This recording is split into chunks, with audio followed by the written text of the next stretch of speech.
Good evening. आज बहुत ही खुशी की बात है कि करंट जैसे चैप्टर को हम लोगों ने कल ही एंड कर लिया एकदम डिटेल्स में, काफ़ी डिटेल्स में करंट को हम लोगों ने पढ़ा और फोर्थ चैप्टर भी आपका चल रहा है ऑफलाइन क्लास में और साथ ही साथ 5 चैप्टर को भी चल रहा है आपका। तो कहने का मेरा मतलब है फर्स्ट बुक उधर ही समाप्त हो जाएगा। सेकेंड बुक में आपका ऑप्टिक्स है और मॉडर्न फिजिक्स है। ऑप्टिक्स का भी जो टाइम लगने वाला पार्ट था वो कंप्लीट कर लिया है और कुछ पार्ट जो बचा है दिवाली टू छठ के छुट्टी में ऑप्टिक्स आपका फिनिश्ड हो जाएगा। तो बचेगा केवल आपका मॉडर्न फिजिक्स और बिना टाइम गमाए मॉडर्न फिजिक्स भी आपका स्टार्ट हो रहा है। और ये जो फिजिक्स है सबसे इम्पॉर्टेंट है, यह फिजिक्स ही ओरिजिनल फिजिक्स है, एकदम मॉडर्न जो अभी का फिजिक्स है इसके बारे में हम लोग पढ़ेंगे। यानी एक मॉडर्न फिजिक्स एक पार्ट है फिजिक्स का, वह पार्ट स्टार्ट हो रहा है। इसमें बहुत सारे, इसमें 7, 8, 9, 10 4 यूनिट है। इसमें 4 यूनिट है और 5 चैप्टर। 4 यूनिट में 5 चैप्टर है, यानी चैप्टर बोले तो 5 है, यूनिट बोले तो 4 है मॉडर्न फिजिक्स में। और मॉडर्न फिजिक्स अगर आप समझ लेते हैं तो समझ जाइए कि आप फिजिक्स आगे अगर पढ़ेंगे तो आपको कहीं कोई दिक्कत नहीं है। ये फिजिक्स बिल्कुल नया होगा आपके लिए अगर केमिस्ट्री आप नहीं पढ़े हैं तो। ये 9, 10th में इसका दर्शन ज़्यादा नहीं हुआ होगा आप लोग को, इसलिए यह फिजिक्स सो मच इम्पॉर्टेंट है, काफ़ी इम्पॉर्टेंट है। इसको समझने के लिए आपको फुल कंसंट्रेट होना ही होगा किसी भी हालत में। तो देखते हैं हम लोग मॉडर्न फिजिक्स, हेडिंग लगाएंगे मॉडर्न फिजिक्स। मॉडर्न फिजिक्स नाम ही इसका है आधुनिक भौतिकी। आधुनिक खोज जो हुआ है आजकल, यानी 1900 लगभग 1900 ईस्वी के बाद का जो फिजिक्स है ऑब्वियसली है। पहले फिजिक्स आसान है आज के डेट के रिस्पेक्ट में। आज पहले साइंटिस्ट के पास जो दिमाग था वो हर एक बच्चा के पास, स्टूडेंट्स के पास उतना दिमाग हुआ करता था।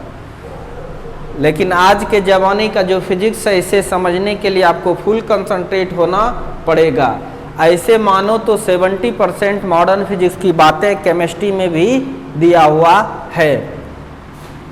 तो आपको एकदम समझना है मॉडर्न फिजिक्स बहुत इम्पॉर्टेंट है ये। और मैं चाह रहा हूँ कि मॉडर्न फिजिक्स को भी बेहतर ढंग से इन डिटेल आप लोगों को बताया जाए, ताकि आप लोग अगर आगे फिजिक्स पढ़ेंगे, चाहे कोई ग्रेजुएशन करेगा चाहे इंजीनियरिंग में जाएगा, तो उसको कहीं कोई प्रॉब्लम नहीं होने वाला है। और मॉडर्न फिजिक्स से जो क्वेश्चंस आता है वो ज़्यादा घुमा हुआ क्वेश्चंस नहीं होता है। इसे पढ़ना थोड़ा ट्विस्ट है, लेकिन इससे जो क्वेश्चंस पूछे जाते हैं वो क्वेश्चंस ज़्यादा ट्विस्ट नहीं पूछा जाता है। क्वेश्चंस आप आसानी से बना सकते हैं। तो देखते हैं मॉडर्न फिजिक्स है क्या। ये फिजिक्स का पार्ट है। लिखेंगे the part of physics which is developed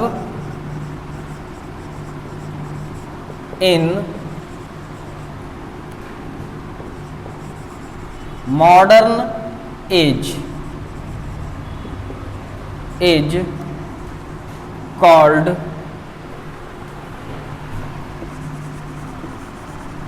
modern physics. भौतिकी का वह भाग जो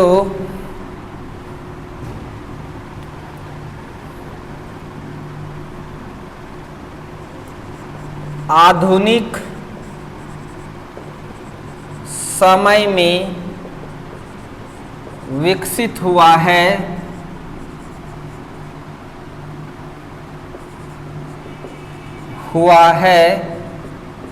उसे आधुनिक भौतिकी कहते हैं। आधुनिक भौतिकी कहते हैं।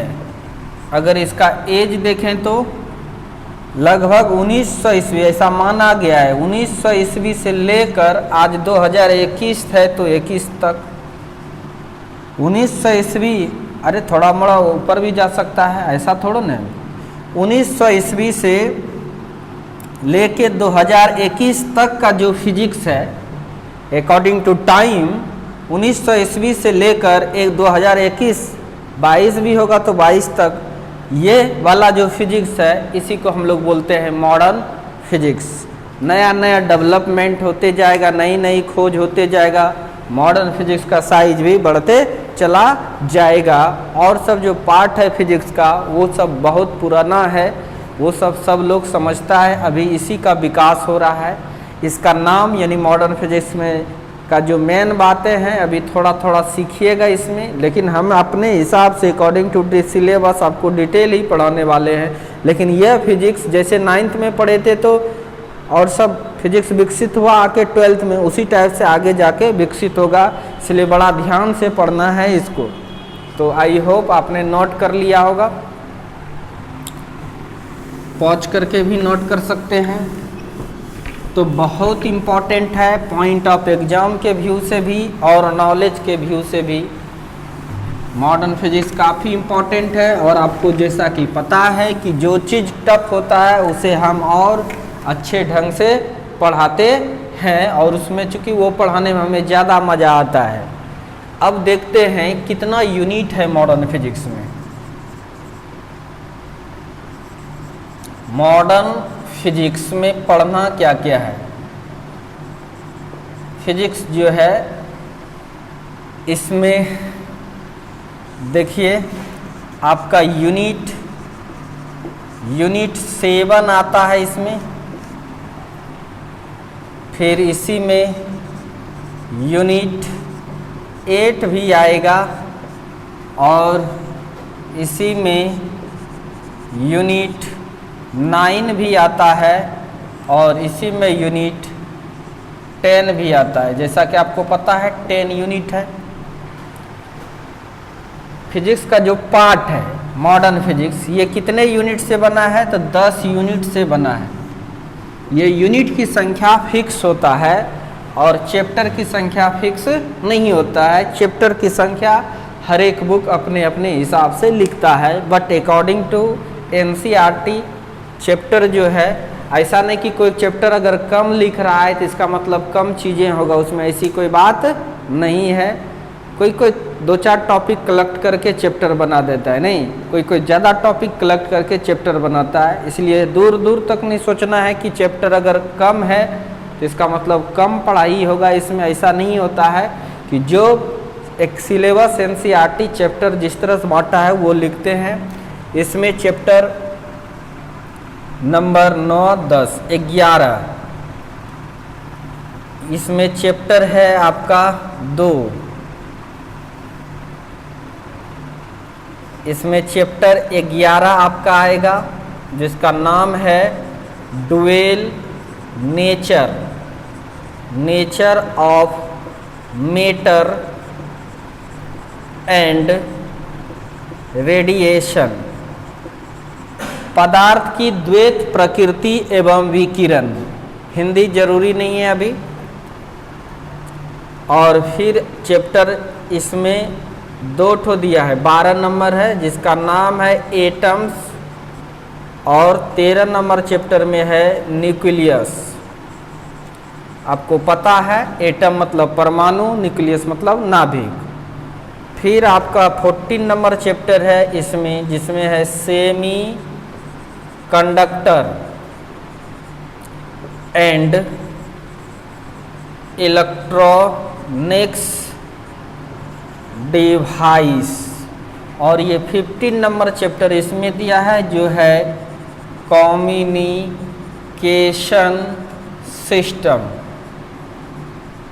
सिस्टम। अगर चाहो तो लिख देते हैं हिंदी इसका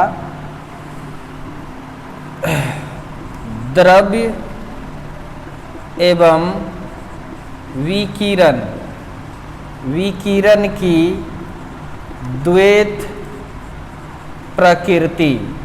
और यहाँ पर आप जानते हैं एटम मतलब क्या होता है, लिख ही देते हैं। एटम मतलब परमाणु। और 13 नंबर जो आपका न्यूक्लियस है, इसका मतलब होता है नाभिक। और एटॉमिक फिजिक्स है ये ब्रांच। कौन सा है? Atomic physics. कौन सा ब्रांच है ये? एटॉमिक फिजिक्स का ब्रांच है। और ये है अर्धचालक, अर्धचालक एवं इलेक्ट्रॉनिक्स युक्तियाँ। और इसमें है संचार, संचार व्यवस्था। बस इसमें क्या क्या पढ़ना है वो सब लिखने से कोई फ़ायदा नहीं। जब पढ़ने लगेंगे तो हमको अपने टॉपिक सब मिल जाएगा। समय बर्बाद करना जरूरी नहीं है, एकदम अनुचित हो जाएगा। बस थोड़ा बहुत सेंस समझा देते हैं। इसमें हम लोग मेटर एवं विकिरण की द्वैत प्रकृति के बारे में पढ़ेंगे, यानी द्रव्य और रेडिएशन। मेटर और रेडिएशंस का दो नेचर होगा उसका। नहीं, जैसे देखिए आप समझिए, आप चूल्हा जलाते हैं, चूल्हा जलाते हैं तो वहाँ हीट होता है, तो आप दूर भी खड़े रहते हैं तो आपको हीट आता है। कोई आदमी सोच रहा है क्या वेव फॉर्म में आया हीट एनर्जी, जो आपको गर्मी महसूस हुआ, लेकिन कोई सोचता है क्या कण रूप में आया। दो प्रकृति होता है। तो डुअल नेचर के बारे में हम लोग स्टडी करेंगे इसमें बस। और इसमें आपको पता ही है एटॉमिक फिजिक्स है, इसी में हम लोग एटम और न्यूक्लियस के बारे में पढ़ेंगे, एटम के स्ट्रक्चर के बारे में, न्यूक्लियस के स्ट्रक्चर के बारे में। इसी में एटम बम सब भी बनाने के लिए हम लोग सीखेंगे। सेमीकंडक्टर ये जो है बहुत इंपॉर्टेंट है। आज सेमीकंडक्टर जो सिलिकॉन जर्मेनियम है, आज देखते इतनी छोटी छोटी मेमोरी है, उसमें कितने घंटे का वीडियो लोड हो सकता है, 128 256 GB का है। नहीं, पहले के जमाने के कैसेट से तुलना करें तो कितने कैसेट एक में समा जाएगा। ये साइज छोटा जो हुआ, आजकल जितना भी इलेक्ट्रॉनिक्स डिवाइस आ रहा है उसकी साइज छोटा आते जा रहा है। इसी चैप्टर का कमाल है वो। नहीं, पहले ज़माने में जो रेडियो बना था ना, वो रेडियो में कैपेसिटर यूज हुआ था। वह रेडियो भी जो था ना, ये जो घर है एक उतने बड़ा, एक घर इतना बड़ा था रेडियो। कंप्यूटर भी जो पहला बना था, ये घर का 4 गुना बड़ा था। लेकिन इसी चैप्टर का जैसे जैसे प्रगति हो रहा है, विकास हो रहा है, इस चैप्टर में नए नए चीज़ें आ रही है, कॉन्सेप्ट आ रहा है, साइज छोटा होते जा रहा है। और उसके बाद है आपका कम्युनिकेशन, संचार व्यवस्था, यानी मैसेज को एक जगह से दूसरे जगह भेजना है। कैसे भेजेंगे? शुरुआती दौर का संचार व्यवस्था अगर आपको बताएंगे तो आप मर जाओगे। आदि काल में लोग या तो इधर का ही बताते हैं, आज से 20 साल या 25 साल पुराना। कोई किसी का शादी लगता था तो बताइए निमंत्रण देते देते कितना दिन लग जाता था। लेकिन आज क्या है, संचार तुरंत आज फ़ोन करेंगे, यहाँ बात हो जाएगी। अमेरिका में कोई लोग है, तुरंत बात हो जाएगा। संचार व्यवस्था कितना फास्ट हो गया है, ये सब चीज़ के बारे में अभी हम लोग पढ़ेंगे। ये सब चीज़ का अभी और ज़्यादा डेवलपमेंट होते जाएगा, यानी फिजिक्स अब आगे यही बढ़ने वाला है। तो बहुत इंटरेस्टिंग है। आज जो तुम फिजिक्स का बातें यूज कर रहे हो वो सब कुछ आपको मॉडर्न फिजिक्स में ही मिलने वाला है, इसलिए इसका नाम नहीं लिखेंगे, बहुत कुछ पढ़ने वाला है वाले हैं इसमें। Thank you. तो इस तरह से आपने देखा मॉडर्न फिजिक्स को पूरी तरह से। इसे नोट करें, इसे नोट कीजिए। तो अभी जो हम लोग स्टार्ट करेंगे dual nature of matter and radiations को स्टॉप करके हम लोग थोड़ा आगे बढ़ेंगे। क्यों? इसमें इलेक्ट्रोमैग्नेटिक वेव भी चाहिए हमको, जो कि फर्स्ट बुक में ही है। उधर हम लोग आगे बढ़ रहे हैं, बहुत ही जल्द उसको हम लोग कंप्लीट कर लेंगे, तब वो पढ़ेंगे तो ज़्यादा समझ में आएगा। इसलिए हम लोग चैप्टर नंबर 12 स्टार्ट कर रहे हैं। चैप्टर 12, चैप्टर है 12, एनसीईआरटी लिखा है एटम्स, मतलब परमाणु। वाजिब में ये एटॉमिक फिजिक्स है, एटॉमिक फिजिक्स मतलब परमाणविक भौतिकी, यही चल रहा है। हम लोग को यह ज़रूरी हो जाता है कि जैसे एनसीईआरटी बुक लिखता है एग्जाम में उसी के वर्ड में क्वेश्चन पूछ देता है, इसीलिए यह देना जरूरी है। एटम लिखा है वो, और यही है एटॉमिक फिजिक्स, परमाणविक भौतिकी। इसमें पढ़ते क्या है? इसमें एटम के स्ट्रक्चर के बारे में पढ़ते हैं, समझ में आ रहा है कि नहीं? इसमें एटम के स्ट्रक्चर के बारे में पढ़ते हैं, यानी और ये जो एटम का स्ट्रक्चर है इतना आसानी से पता नहीं चल गया था। बहुत सारे साइंटिस्ट आए और बहुत सारा एटम का मॉडल दिया है, बहुत मॉडल है, सबको हम लोग लिखेंगे। तो हम लोग पहले देखते हैं इसमें atomic model, atomic model Hindi परमाणविक मॉडल। ये एटॉमिक मॉडल क्या है समझ में आ जाएगा, लिखते हैं, आसान चीज है।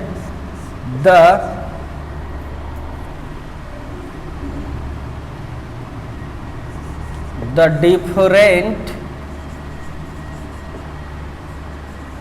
Theoretical explanation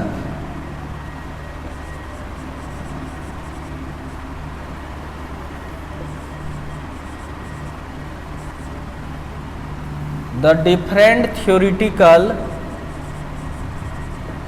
explanation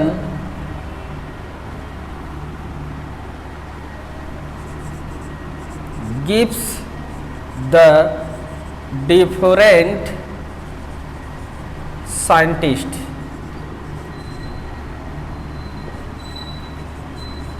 the different theoretical explanation gives the different scientist about structure of atom. It is called atomic physics या एटॉमिक मॉडल।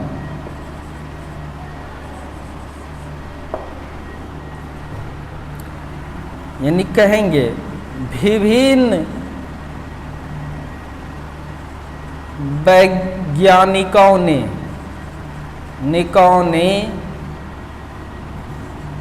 परमाणु के संरचना के बारे में विभिन्न सिद्धांत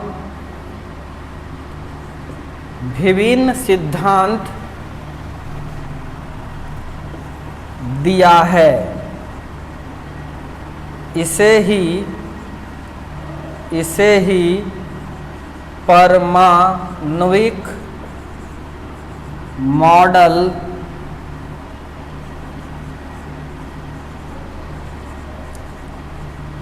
कहते हैं।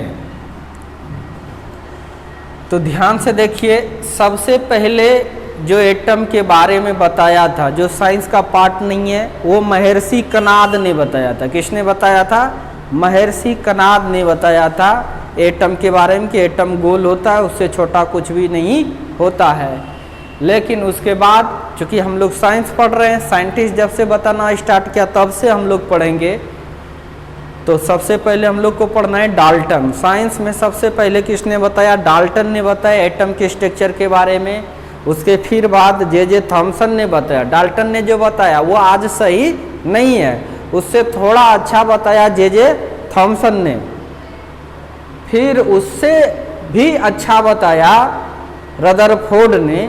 फिर उससे भी अच्छा बताया नील्स बोर ने।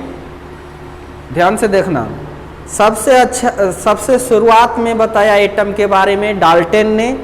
उसके बाद बताया जे थॉमसन ने, यानी इसका गलत हुआ, उससे अच्छा उस जमाने में जे थॉमसन का था, उससे अच्छा फिर बताया रदरफोर्ड ने, फिर बताया उससे अच्छा नील्स बोर ने, उससे भी अच्छा बताया गया जो कि आपके सिलेबस में है इस स्वाइनडीजर ने। समझ में आ रहा है कि नहीं? तो आपको डाल्टन से स्टार्ट करना है, नील्स बोर तक जाना है, ये भी थोड़ा थोड़ा बता देंगे, स्वाइनडीजर वाला भी वो हायर क्लास में दिया हुआ है। तो हम लोग अब लिखेंगे, ठीक है, इसको जल्दी से नोट करो पहले। तो चलिए, आपको जो बोले वो लिख दिए, लिखे हैं, आपका टाइम कम लगे इसीलिए। तो एटॉमिक मॉडल देखिए कौन कौन सा है। पहला है डाल्टन एटॉमिक मॉडल। कहिएगा सर हिंदी लिखा दीजिए, क्या फायदा, डाल्टन साइंटिस्ट का नाम है, मॉडल का हिंदी मॉडल ही होगा, एटॉमिक का मतलब परमाणविक, इसीलिए हिंदी इसका लिखना जरूरी नहीं है। यानी यह डाल्टन का परमाणविक मॉडल। फिर ये जे थॉमसन का नाम है, ये पूरा नाम इसका जे थॉमसन है, जिसने इलेक्ट्रॉन का खोज किया था 1897 ईस्वी में। केमिस्ट्री में पढ़े होंगे ये सब। तो पहला आपका डाल्टन एटॉमिक मॉडल हो गया, फिर आपका थॉमसन एटॉमिक मॉडल हो गया, और ये भी रदरफोर्ड साइंटिस्ट है, रदरफोर्ड एटॉमिक मॉडल। फिर हम लोग पढ़ेंगे बोर्स एटॉमिक मॉडल। उसके बाद भी है Schrodinger atomic model, Schrodinger atomic model, Schrodinger atomic model. ठीक है, समझ में आ गया होगा। अब हम लोग देखते हैं डाल्टन एटॉमिक मॉडल। डाल्टन ने एटम के बारे में आखिर क्या बताया, ये देखना है हम लोग को। डाल्टन ने क्या कहा कि द इंडिविजुअल, पहला बात कहा the individual particle by which made up all matter, the individual, individual का मतलब होता है अविभाज्य, जिसको तोड़ा नहीं जा सकता है। The individual particle by which made up all matter is called atom. अब हिंदी में भी देख लेना है, वह अविभाज्य कण जिससे मिलकर सभी पदार्थ बने होते हैं उसे परमाणु कहते हैं। समझ में आया?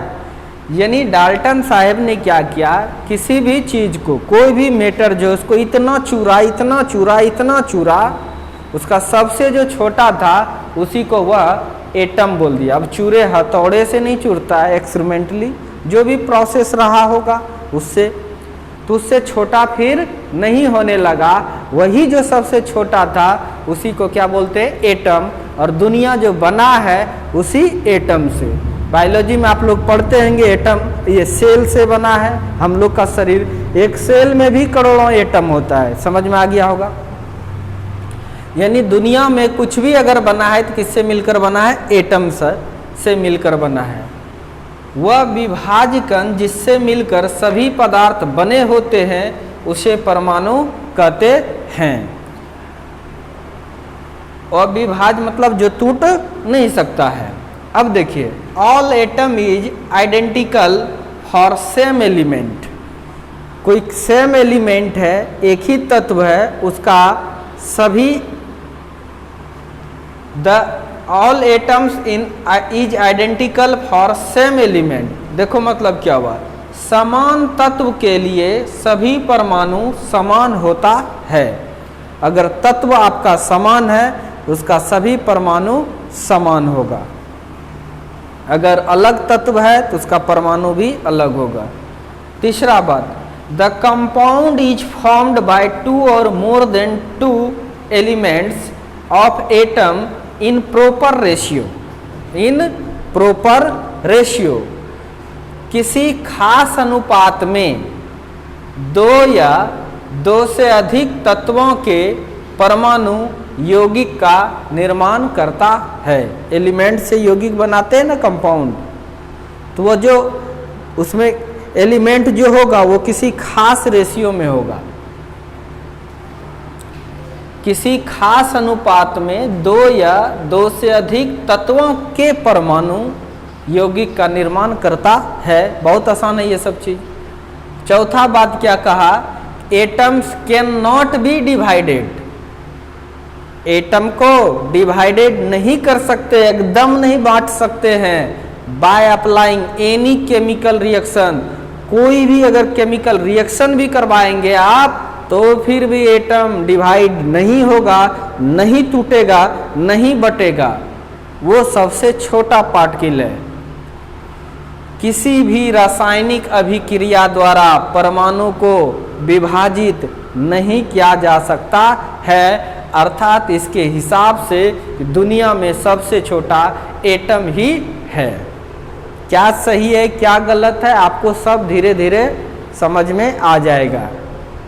अब सब बात गलत ही नहीं है, समझ में आ रहा है कि नहीं। जैसे कुछ पुराने टीचर हैं, छोड़ो नहीं बताएंगे। तो चलिए यहाँ तक हो गया कि कोई भी टीचर सब बात तो गलत ही नहीं पढ़ा देगा। कुछ बातें किसी को नहीं भी आता हो, फिर से नया फिर सिखाता है उसको। तो इसको जल्दी से फटाक से नोट कर लीजिए। आई होप हम थोड़ा साइड देते हैं। लिख लिया आप लोग। चलिए, तो हम लोगों ने डाल्टन मॉडल पढ़ लिए। थोड़ा उसके हेडिंग पर, डाल्टन मॉडल के हेडिंग पर लिख लो वो कब दिया है वो मॉडल 1808 ईस्वी में ही दिया था। कब दिया था? 1808 ईस्वी में ही वो मॉडल दिया था। और यह मॉडल कब दिया है? ये वाला मॉडल आपका 1898 ईस्वी में दिया है। वो कब दिया था? 1808 ईस्वी में। लिख लिया वो। अब समझाते हैं। देखिए, डाल्टन ने तो बोल दिया था एटम इंडिविजुअल पार्टिकल है, उसको तोड़ा नहीं जा सकता है। लेकिन जे थॉमसन ने जब 1897 ईस्वी में इलेक्ट्रॉन का खोज किया, कैथोड एक्सपेरिमेंट किया था। याद होगा, केमिस्ट्री में आप लोग को नाम सुनाया होगा। कैथोड एक्सपेरिमेंट जब हुआ था तो उस समय इलेक्ट्रॉन्स का खोज हुआ। जब खोज हुआ तो वो एटम में ही था। इसका मतलब एटम में इलेक्ट्रॉन है। इसका मतलब एटम में इलेक्ट्रॉन है, तो इसका मतलब एटम सबसे छोटा नहीं हो सकता है। इसका मतलब है कि आप डाल्टन साहब जो आपका जो थ्योरी लोग पढ़ रहा था एटम के बारे में, वह उतना सही नहीं है, अर्थात आपका गलत हो गया। गलत कैसे होता है? अगर कुछ एक्सपेरिमेंट किए, अगर आपका जो थ्योरी है, सिद्धांत है, वो अगर पालन नहीं किया तो आपका सिद्धांत गलत हो जाएगा।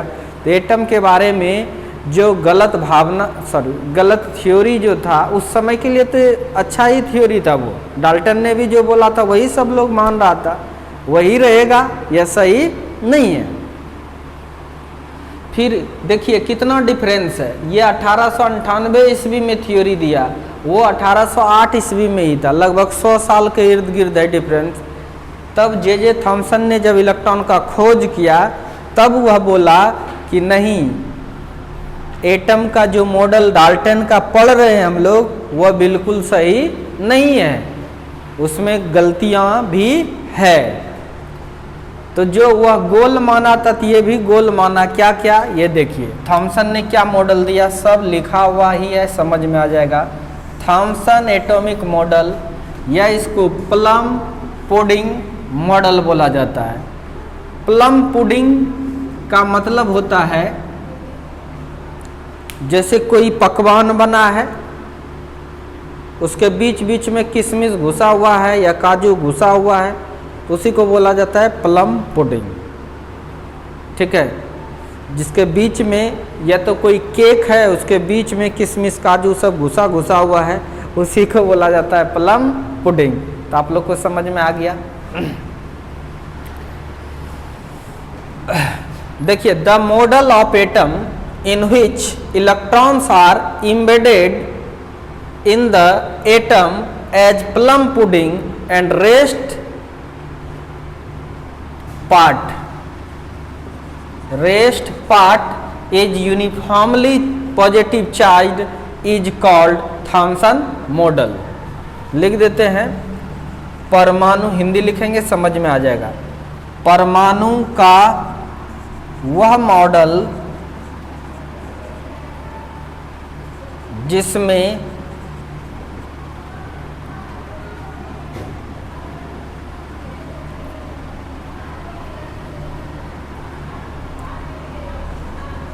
इलेक्ट्रॉन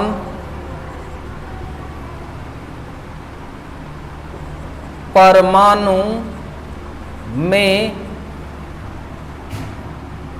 घुसे घुसे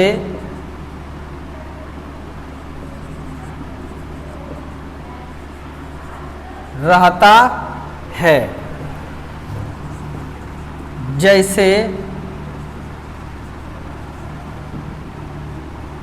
तरबूज। तरबूज में उसका बीज घुसे घुसे रहते हैं तथा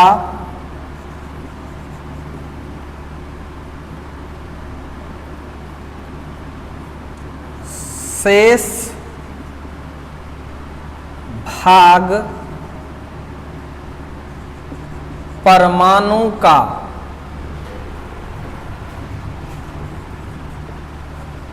एक समान आवेशित होते हैं।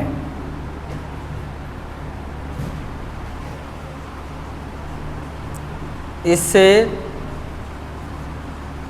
प्लम पुडिंग मॉडल कहा जाता है।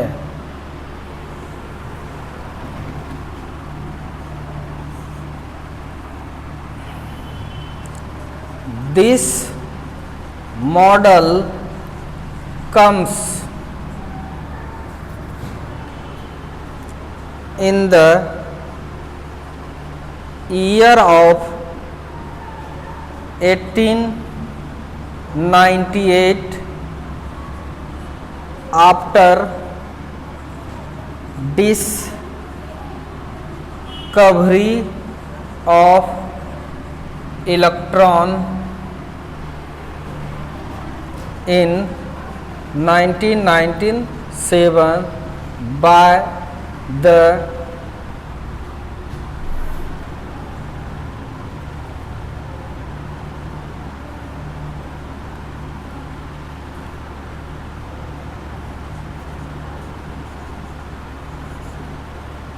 cathode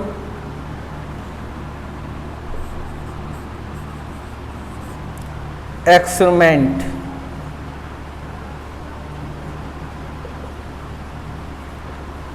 by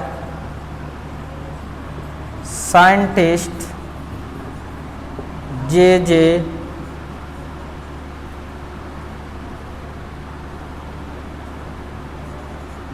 Thomson by scientist J.J.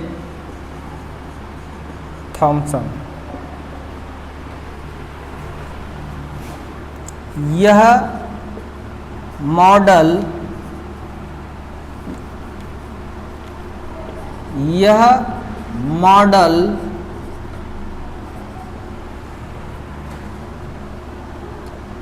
1997 ईस्वी में वैज्ञानिक J.J.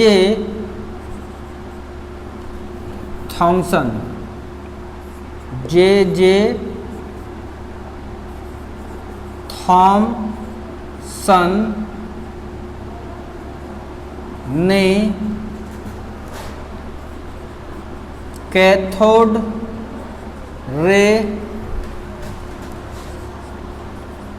एक्सपेरिमेंट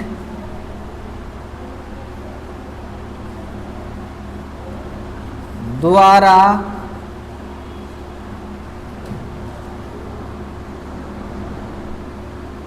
जब इलेक्ट्रॉन का खोज किया तब आया। यह मॉडल 1997 ईस्वी में वैज्ञानिक जे थॉमसन ने कैथोड एक्सपेरिमेंट द्वारा जब इलेक्ट्रॉन का खोज किया तब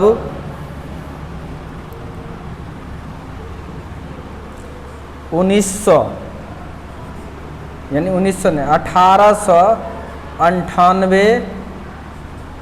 ईस्वी में आया।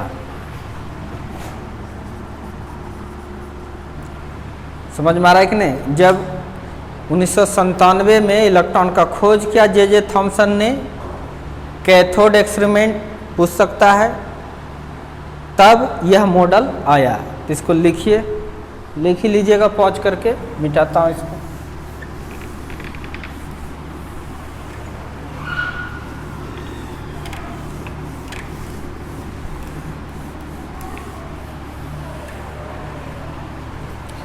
दूसरा बात, atom is spherical in shape. ये भी बोला परमाणु गोलाकार होता है। तीसरी बात ये भी बोला size of atom is 10⁻⁻10 order का मीटर। परमाणु का आकार 10⁻⁻10 मीटर मतलब 1 एंगस्ट्रम कोटि का होता है, कोटि का होता है।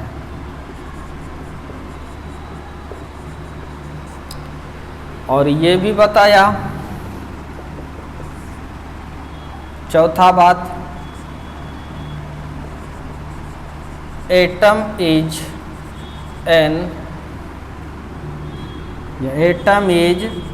न्यूट्रल। परमाणु उदासीन होता है। अर्थात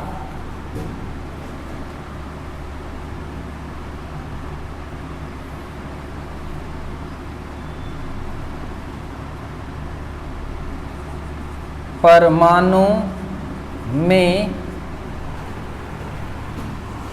धन या पॉजिटिव चार्ज लिख देते हैं, पॉजिटिव चार्ज का मान नेगेटिव चार्ज के मान के बराबर होता है।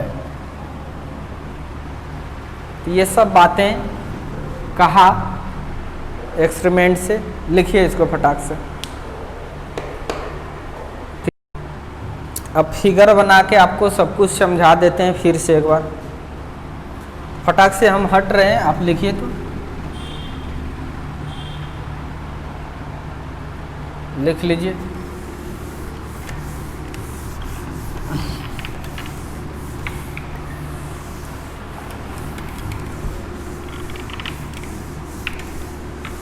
इस तरह से 2 मॉडल आज कंप्लीट हो गया। प्लम पुडिंग का मतलब बहुत बच्चा नहीं समझा होगा। जैसे देखो यार,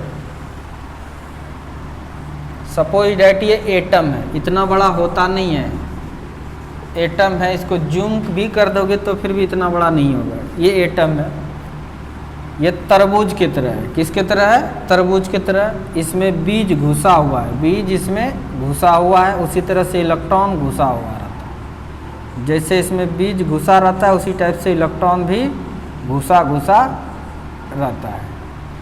इसी को हम लोग बोलते हैं प्लम पुडिंग, प्लम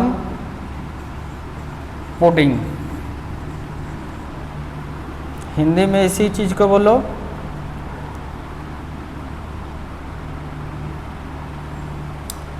मॉडल। ये मानो ये पूरा तरबूज है, पूरा तरबूज है, और जैसे उसका बीज घुसा घुसा रहता है वो इलेक्ट्रॉन है। ये क्या है? ये इलेक्ट्रॉन है। और रेस्ट पार्ट जो है ये सब खाली जगह जो है ये सब, इसमें पॉजिटिव चार्ज यूनिफॉर्मली डिस्ट्रीब्यूटेड है। इसमें कौन सा? Positive charge. यह पार्ट आपका क्या है? Positive charge. जितना पॉजिटिव चार्ज का मान है उतना ही इलेक्ट्रॉन का भी मान है, इसीलिए न्यूट्रल होता है। ये कैसा होगा? न्यूट्रल मतलब उदासीन। इसका जो साइज है, मतलब यह डायमीटर मतलब साइज हो जाएगा। ये साइज जो है, ये साइज इसका जो है, ये साइज 10⁻⁻10 मीटर, इसी चीज़ को 1 एंगस्ट्रम बोलते हैं हम लोग। इतना होता है। इस पर नेट चार्ज नहीं होता है। नेट चार्ज इस पर नेट चार्ज 0 होता है। इस पर कोई चार्ज नहीं होता है। ये सब चीज़ के बारे में। और शेप कैसा होता है इसका? आकार, ये जो आकार है ये स्फेरिकल होता है, स्फेरिकल होता है। इतना सारा बात बताया। स्फेरिकल तो डाल्टन ने भी बता दिया था, लेकिन वो नहीं बताया था कि इसमें पॉजिटिव चार्ज भी है और नेगेटिव चार्ज भी है, ऐसा नहीं बताया था। ना ही साइज वगैरह के बारे में बता पाया था। समझ में आ रहा है कि नहीं? समझ में आ रहा है कि नहीं? डाल्टन ने केवल बताया था एटम स्फेरिकल होता है, गोल होता है, उससे छोटा कुछ भी नहीं होता है। लेकिन बाद में देखा गया कि नहीं, इसमें इलेक्ट्रॉन्स भी है। अभी प्रोटॉन का खोज नहीं हुआ है, हो जाएगा तब यह थ्योरी गलत हो जाएगा। जब रदरफोर्ड ने न्यूक्लियस का खोज कर देगा, जहाँ प्रोटॉन का खोज कर लेगा, तो समझ जाओ तब ये थ्योरी गलत होगा। तो सर गलत है तो क्यों पढ़ते हैं? अभी कुछ टीचर है वो गलत पढ़ा रहा है, फिर भी क्यों पढ़ता है? अभी के डेट के लिए वही अच्छा है, फिर नया नया आते जाएगा, फिर नया नया आते जाएगा, उसकी गलती को सुधारते जाएगा, फिर कोई नया आएगा, फिर इसके गलती को सुधारेगा। तो ऐसे ही तो चलता है दुनिया। लेकिन मानता, जब गलत किसी के थ्योरी करता है तो वो इतना जल्दी नहीं मानता है। जब ये थ्योरी को गलत किया, जे थॉमसन का जो एटॉमिक मॉडल था, इसको जब नील्स बोर ने गलत किया, एक्सपेरिमेंट किया, अल्फा पार्टिकल स्कैटरिंग आपको बताएंगे। तो अल्फा पार्टिकल स्कैटरिंग अगर केमिस्ट्री पढ़े हैं तो आप जानते हैं, अगर अल्फा पार्टिकल को जब एटम से जो कि गुजारा ना, एटम से जब गुजारा तो कुछ ज़्यादा डेविएट कर गया, कुछ कम डेविएट किया, कुछ जो सीधे लौट गया, ये सब चीज़ का जवाब यह नहीं दे पा रहा था। वह देता था, जवाब देने की कोशिश किया, लेकिन खुद से कुछ लॉजिक लगाकर जवाब देता था, लेकिन वह लॉजिक सक्सेस नहीं होता था, पूरा संतुष्ट नहीं कर पाता था अल्फा पार्टिकल स्कैटरिंग को। रदरफोर्ड ने जो अल्फा पार्टिकल स्कैटरिंग किया, पूरा सेटिस्फाइड, ये जो जवाब देते थे जो थॉमसन, वो नहीं कर पाया, अर्थात फिर ये गलत हो गया। ऐसे ही दुनिया चलता है। लेकिन लोग डाल्टन का तो बिल्कुल यही गलत कर दिया, लेकिन डाल्टन भी अपने ज़माने में हीरो था। हीरो मतलब एक अच्छे साइंटिस्ट थे। 100 साल तक चला जी उसका थ्योरी, 100 साल तक चला उसका थ्योरी। उसके बाद फिर आया जे थॉमसन, इसका ज़्यादा दिन तक बेचारा कर नहीं चल पाया। 1907 ईस्वी में ही रदरफोर्ड ने इसके थ्योरी को गलत कर दिया।